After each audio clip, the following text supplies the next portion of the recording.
यहाँ पे जो फार्मर्स प्रोटेस्ट हुए वहाँ पे लाशें लटकी थी, वहाँ पे रेप हो रहे थे। और साउथ को रेप का तो बहुत तजर्बा है। उससे आगे पूछ सकते हैं कि कैसे होता है रेप का। आप अगर साइकिल चलाते हैं तो साइकिल चलाने का तजर्बा नहीं होता, तो उनको रेप का तजर्बा है। पंजाब के पूर्व लोकसभा सांसद सिमरनजीत सिंह मान ने बॉलीवुड अभिनेत्री व हिमाचल प्रदेश से बीजेपी सांसद कंगना रनौत को लेकर आपत्तिजनक बयान दिया है। मान ने कहा कि कंगना रनौत को रेप का बहुत तजुर्बा है, उनसे पूछ सकते हैं कि रेप कैसे होता है। कंगना रनौत ने कुछ दिन पहले दैनिक भास्कर को दिए इंटरव्यू में कहा था कि दिल्ली बॉर्डर पर हुए किसान आंदोलन में रेप किए गए, जिसको लेकर मान का यह बयान माना जा रहा है। वहीं कंगना इन दिनों पूर्व पीएम इंदिरा गांधी पर बनाई फिल्म इमरजेंसी को लेकर भी विवादों में है, जिसको लेकर सिख समुदाय का आरोप है कि संत जरनैल सिंह भिंडरावाले के कैरेक्टर को गलत तरीके से पेश कर सिखों की छवि बिगाड़ी जा रही है। वहीं इस पर कंगना रनौत ने कहा कि मुझे रेप की धमकियां मिल रही हैं। सिमरनजीत सिंह मान से पूछा गया था कि कंगना रनौत ने बयान दिया कि अगर केंद्र में बीजेपी की सरकार न होती तो किसान आंदोलन के वक्त पंजाब का वही हाल होता जो बांग्लादेश का हुआ है। इसके जवाब में मान ने कहा, कंगना रनौत को रेप का बहुत तजुर्बा है, उनसे आगे पूछ सकते हैं कि रेप कैसे होता है, लोगों को समझाया जाए। मान से पूछा गया कि कंगना रनौत को रेप का तजुर्बा कैसे है। इसके जवाब में मान ने कहा, जैसे आप साइकिल चलाते हैं तो आपको साइकिल चलाने का तजुर्बा हो जाता है, उनको रेप का तजुर्बा है। मान से फिर पूछा गया कि क्या वे कंगना रनौत की बात कर रहे हैं। इस पर मान ने कहा कि बिल्कुल, वह कंगना रनौत की बात कर रहे हैं। सिमरनजीत मान पहले भी विवादित बयान दे चुके हैं।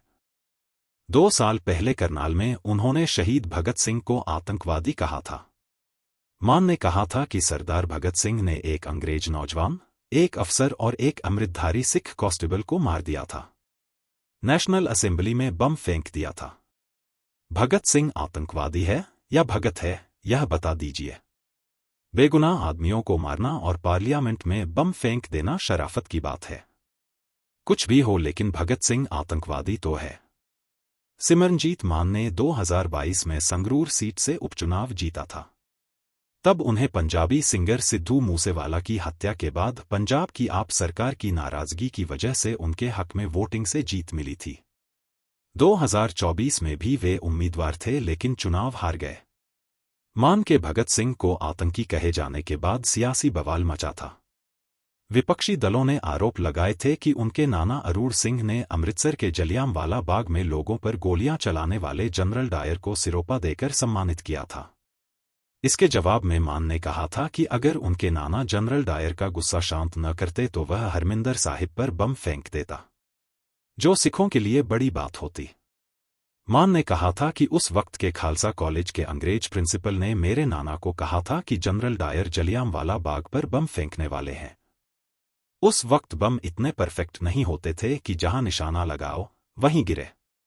इससे श्री हरमिंदर साहिब को नुकसान हो सकता था, इसलिए उन्होंने डायर को सिरोपा दिया था। कंगना रनौत जो सांसद हैं, उनका बयान आया किसान आंदोलन में रेप और मर्डर हुए, अगर बीजेपी की सरकार ना होती तो पंजाब का वो हाल होता है। मैं कहना तो नहीं चाहता, रनौत साहब को रेप का तो बहुत तजर्बा है। उनसे आगे पूछ सकते हैं कि कैसे होता है रेप, तो लोगों को समझाया जाए कि रेप कैसे होता है। उनको कैसे तजुर्बा है? तजर्बा जैसे होता है, आप अगर साइकिल चलाते हैं तो साइकिल चलाने का तजर्बा नहीं होता, तो उनको रेप का तजर्बा है। कंगना रनौत की बात कर रहे हैं? हाँ जी, कंगना रनौत। मान साहब, आपने जिन लोगों के नाम लिए कि भारत सरकार ने उनको विदेशों में मरवा दिया, उन सबके ऊपर तो आतंकवाद के आरोप है, वांटेड है वो इंडिया के अंदर। पर बाहर के मुल्क में नहीं मार सकते जनाब किसी आप को ये भी। मानते हैं कि वो आतंकवाद के कहीं ना कहीं? नहीं, बिल्कुल नहीं, उनके ऊपर कोई मुकदमा नहीं चला। और अगर मारना होता है तो अदालत का हुक्म चाहिए।